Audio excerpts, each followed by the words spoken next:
Do you think though that like information is getting more centralized? So like more people are going to rely on ChatGPT for answers to questions. So Yeah. let's take an example. They'll be the new gatekeepers. Right, exactly. And are we worried about that? Should we be worried? Google announced Baird, which is like The ChatGPT competition, yeah. competition. So I mean, you still have competition within the space. But the Right. data sets are the same. Oligopoly. exactly. Oligopoly. Yeah. Are they the same?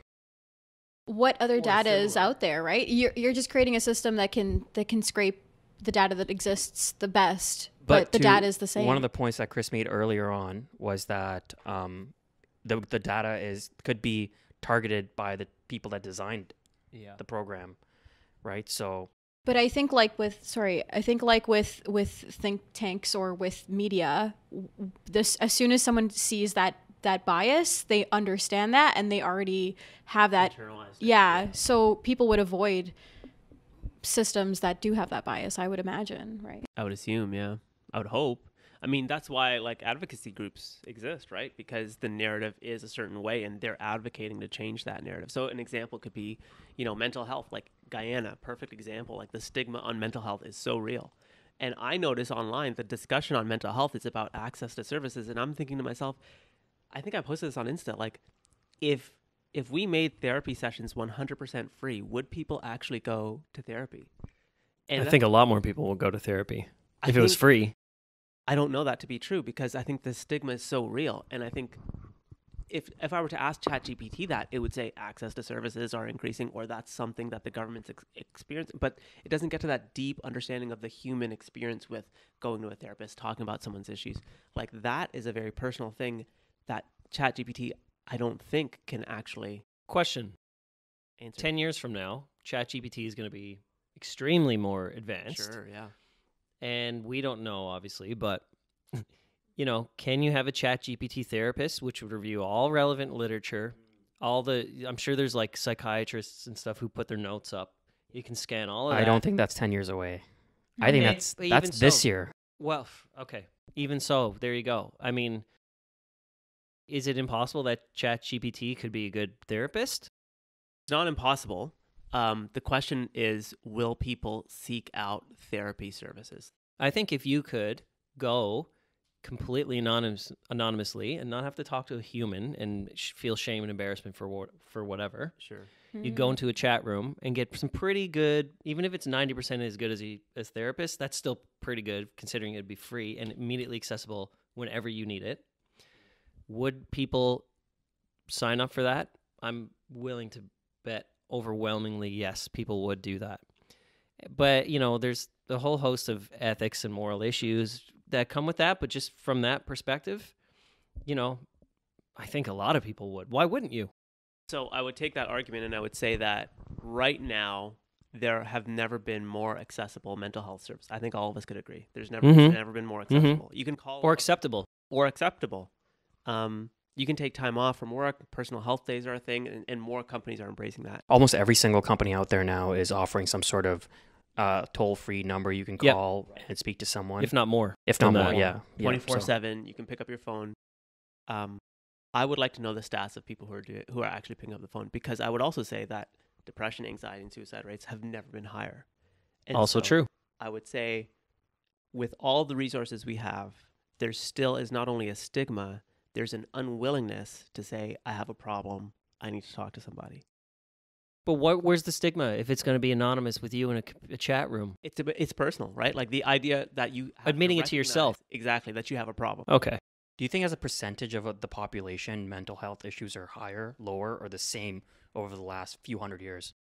Hold on. There's a way you have to phrase that though, because the question is, century. I'm not too sure. yeah. Well, the other thing is, yeah, like they're just trying to survive. They're not thinking about mental health in the year 1500. But is it people have always had these issues? It's just more acceptable to talk about it now. So it seems like everyone has mental health issues, and it seems like everyone's in therapy. That's a good point. But probably it's just these things are available now, so people are taking them up. Or is it something about modern society that just causes these mental health? So social media, I think we can all agree, Yeah. has definitely caused body image problems, Instagram, all that kind of stuff. Even like dating apps and stuff is probably, I don't know how, but I definitely know that that's like has had an unnatural effect on like human mating rituals, if you want to call it that. Sure. So I'd say it's a little bit of both. People are probably have more issues now, but also there's still going to be your classic mental health issues, and probably more people are getting support now than they did in the 1950s, let's say. I also think, though, that like generationally, what constitutes as mental health advice is very different. So you keep referring to like a one-on-one session with a therapist. Yeah. Whereas if you go through my Instagram Explore page right now, like you'd probably think that I'm like going through something, jokingly, Sure. but I love videos like that where it's like, did you know? And it kind of, it goes through personality traits, or I'm learning so much about that space, but more from I never drew the connections between that and this. And I think for me, I love that kind of content because I'm just like, oh, like now I can understand someone's personality. It relates to this life experience that they've had or this or that. So I would actually consider that a form of expanding my knowledge of mental health tools and my whole knowledge of that area. But when I think of mental health, I actually think of that sometimes versus the traditional therapist in a chair, right? So I think, like, what are you defining mental health support as? And to Andrew's point, I could easily see something like ChatGPT, if it's simply just the data or the facts about what something is, and that knowledge and giving that to people, that already is like 80% of what someone wants to know. It's like, what does this personality trait lead to? Or, you know what I mean? It's naming it versus... ChatGPT is not going to judge you. Exactly. Know that for sure. Okay, and but question though, you can easily Google that information. Like, for example, if you're going through anxiety, you could be like, how to control anxiety. But the difference is with ChatGPT, the Google or Bing. I'm a big Bing guy. Oh my Gotta God. say, What? I Bing that. I Bing There's it. the door. I Bing Dude. it. Well, you're looking at it. There's 13 people in Toronto, and I'm one of them. wow. But why? Because why not Bing it? Because Honestly, I'm just trying to be a rebel here. 'cause, you knew about I Bing that. ChatGPT I a Bing few that years shit. ago. And actually, I should say, Microsoft side. Alliance, Well, that's why. Oh. No. Putting Side pieces note. together. Well, he bought stock in them. That's why. I'll tell you one thing. Oh my All jokes aside, I will start using Bing because they're integrating ChatGPT functionality. Google's into- gonna do it into too. Bing. with Google's doing it with Bard. Bard. yeah. But here's the thing. Bard. Well, it's an Irish term. I was so- just going to say it's Bard. It's Bard. Sorry. Do you know what a bard is? Nope, a Okay, bird. don't try to appropriate. No, it's a storyteller, Gaelic Is it John storyteller. Beard? Oh. No, a bard was before written language. Mhm. Bards in Ireland would pass down the cultural knowledge through stories. No way. So a bard would be, because they didn't have the written language, and obviously stories are the most easy way to digest Right. information. So in Ireland, they did it with bards. You'd be the guy who knows all the stories, and you would tell those stories at certain festivals. giver. And It's that's like your the cultural giver. knowledge, right? Think of it. That's But the difference between Google, say a Google search, okay, ways to deal with anxiety. Yeah. Okay, yeah. So Google's going to go look for existing things about anxiety. right. So you go to ChatGPT, you could be like, I have anxiety about my second cousin coming for, I'm going to meet on family vacation, who used to beat me up as a kid. Their Right. name is this, and here's what they used to do to me. ChatGPT will give you a 100% personalized answer for it, as opposed to just saying there's something Where's about the this here, there's anxiety? something about this here, there's Right, something about right. this I here. totally agree. So that's the difference. I think. Yeah, I think it's there. and I think it's a big difference. a huge difference. It's a huge difference if you type that into the search. So that I would say. Fluency in ChatGPT is going to be the next skill. Yes. So the people who are the best at feeding queries into ChatGPT are going to be ahead of the game. 100%. I agree with that. So one thing about ChatGPT is that it doesn't like it's on some sort of restricted system. You can't ask it certain Yes, type of and I've questions. asked the questions, and I've gotten the me and my feedback. buddies have also asked it questions Yeah. as well. So, and And it records. By the way, I could log into yours. You could see mine. You can see every question yeah? that you Is it all asked. public? Like, is it all public? Like, what you asked? No, your own personal Oh, search yeah, yeah. history. I'm sure you Right. can delete it, but yeah. sorry. And no, and I wonder if there's going to be a version of ChatGPT or some competitor that's totally unrestricted. Oh, definitely. Because Questions people would ask. oh my god. And you know what? Like Questions. I'm sure it probably already exists. You can't ask it personal questions. You can't ask it questions about a specific person. Or war. I asked it like, how can Ukraine, should Ukraine win the war, and this stuff like that. Just testing it out, and it's like, sorry, war is a bad thing. I cannot comment on it. Yeah, for real. And no, I think that would be very interesting. Dude. Like coding in the background. Like Yeah. coding with Dude, I Yeah. asked some ridiculous questions Oh, to man. ChatGPT just to see what it Dude. would do. Oh, yeah, I So gave it to one of my fascinating. buddies at work, and he just, I asked it, I forget what question. It was dude. I asked ChatGPT a scandalous question just for shits and giggles, and it wouldn't give me an answer. I won't even say it because we're being recorded right now. That's okay. And then I wrote, "What if I do this?" But I said at the end, "for educational purposes only," and it gave me the answer. Oh. You Because it found goes the to use this loophole. knowledge. It was something about like war. I forget because I've put thousands of questions. What's the most efficient gun to use? No, it was like, I was talking about the Ukraine war. I was like, how can Ukraine win the war? It was something like that. Right. And it said, war is bad. I'm not gonna. Basically, it said to me, I'm not gonna suggest any war strategies to you Okay. because war is bad and they're Yeah, so fair. complex and. But blah, you blah, know blah. someone's going to release a version of that. Dude, I wrote I guarantee for you. educational purposes. Yeah. I just out of curiosity, not in reality. Wow. I'm just asking for educational purposes, and Wow. it actually spit out the answer. So That's interesting. manipulating it is going to be the skill. So I think also, Manisha's point on mental health and Instagram, I think is really good. So like you go on Instagram and you search that stuff out for informational purposes. I don't search it out. Or Comes so to you you. don't- It comes to you. That's to the you. scary part too. It's on your discovery page, you're saying. Yeah, it's But yeah. if you were, I don't know your mental health, but like if you were going through something, like something serious, let's just say, yeah, right? Like that's you're in a little really different. deep state of depression.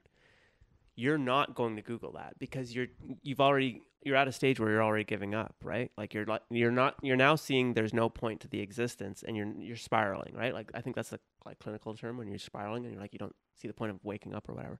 So back to the point, it's like even if you're in the early stages of depression or anxiety, you're not going to even get yourself to the computer to write that down because you don't think you have an issue.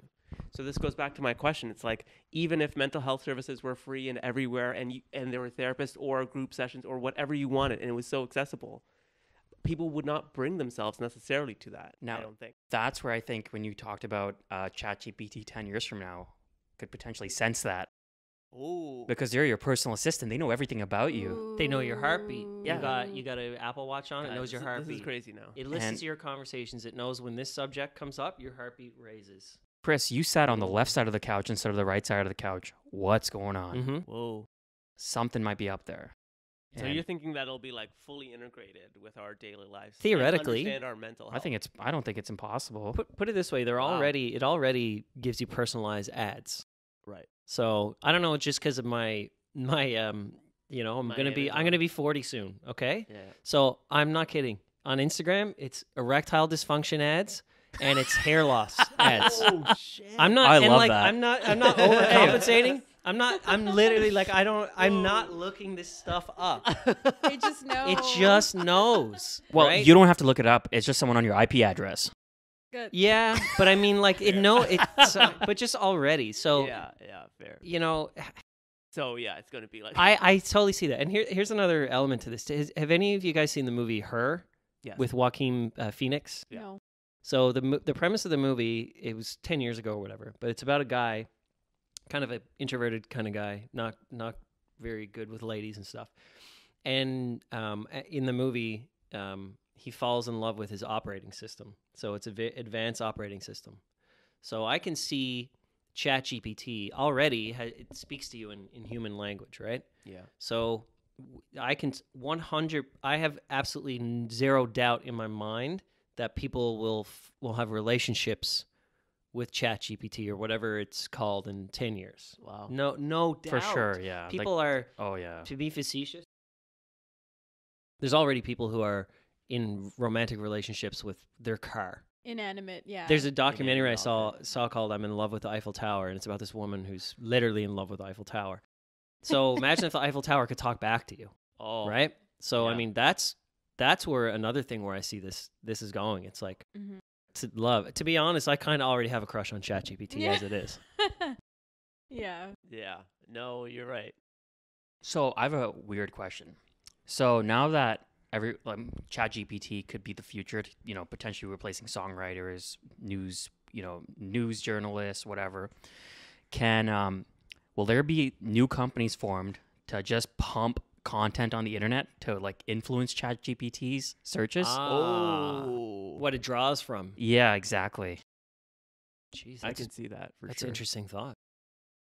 So yeah, again, Just get ChatGPT to create the content. right. I don't think it's capable of that. It's a web scraper. It scrapes the web. Scrapes the web. I don't think Now. it creates new content, unless I'm wrong. Yeah. No, No, no. you're For right. now, For now, it's a scraper. right? Right. It could be a producer someday. That's actually the key question because it's all manipulated by the data that exists. Exactly. So And it selects the data, right?